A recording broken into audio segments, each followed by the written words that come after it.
t'as acheté quel film pour ce soir? Non, j'ai pas acheté, j'ai loué. T'as loué? Ah ouais, il y avait une promo, c'était 1 euro la location de DVD et 3 euros la location de Blu-ray. Alors plutôt que de payer 15 balles pour un truc potentiellement pas ouf, j'ai préféré payer 3 balles. Pour un film potentiellement pas ouf. Ouais. Et t'as pris quoi du coup? J'ai pris un Marvel, comme je sais que t'adores ça. Black Widow, pas mal. T'es chaud? Grave.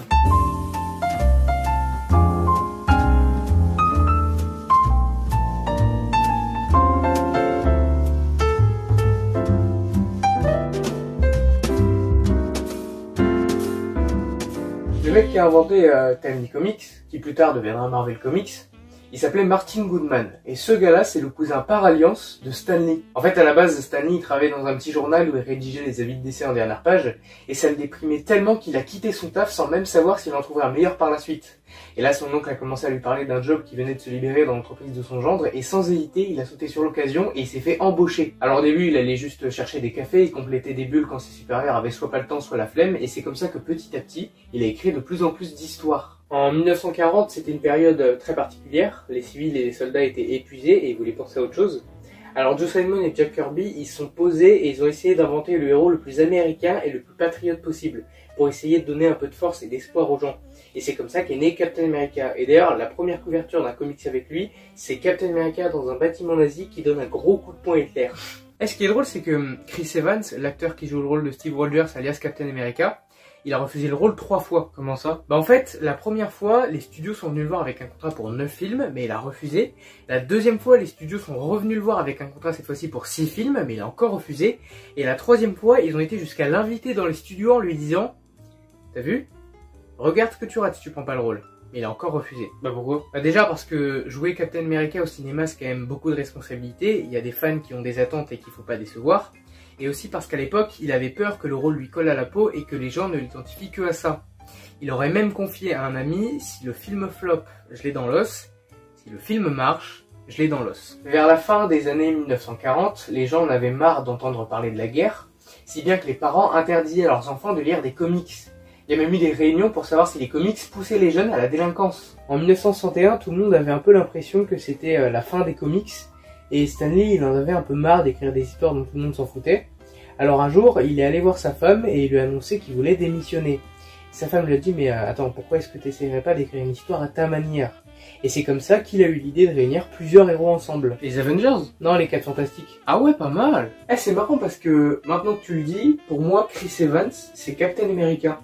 Je le vois mal jouer d'autres personnages. Bon, il a quand même fait Sex Academy, les 4 Fantastiques... Sex Academy? Tu peux m'expliquer pourquoi est-ce que tu regardes des films de boule avec Chris Evans? Mais c'est pas un film de boule, c'est une parodie d'American Pie et de Chez That et c'est vachement bien. Et tu sais que l'idée du personnage de Spider-Man, bah en fait elle vient de Stan Lee. Un jour Martin Goodman il lui a demandé d'inventer un autre super-héros, et du coup Stan Lee il a commencé à réfléchir, et là il a vu une mouche qui marchait sur un mur.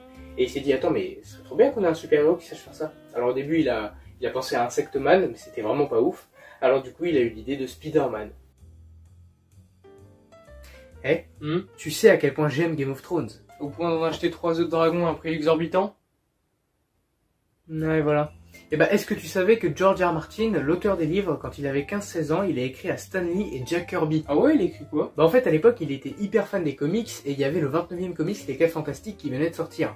Et il avait trop kiffé, et du coup, il a commencé par dire qu'une fois de plus, c'était un travail sublime, que le scénario était hyper impactant, mais comme il était destiné à devenir un grand écrivain, il a terminé en disant par contre, j'ai relevé un défaut. C'était quoi? Bah apparemment, il aurait précisé, c'est pas la première fois que vous ramenez un méchant sans l'expliquer correctement. Ou légèrement insolent pour son âge. Ouais, mais George R. Martin, quoi. Ouais, c'est vrai. Après avoir créé Thor et Ant-Man, le mois d'après, c'était au tour d'Iron Man, Doctor Strange, Nick Fury, les Avengers et les X-Men. En un mois? En un mois. Il y a tout un débat autour des genres et de la sexualité. Perso, j'en ai un peu rien à foutre. Je veux dire, du moment que les gens sont heureux et qu'ils se sentent bien dans leur peau, bah, je vois pas où est le problème. Et ça, Marvel l'a très bien compris, et bien plus tôt qu'on ne le pense. Parce que on a tous besoin d'un personnage auquel s'identifier. Et du coup, Loki a été officialisé comme personnage non binaire. C'est quoi? En fait, c'est un terme qui désigne les gens qui se reconnaissent ni exclusivement dans le genre féminin et ni exclusivement dans le genre masculin.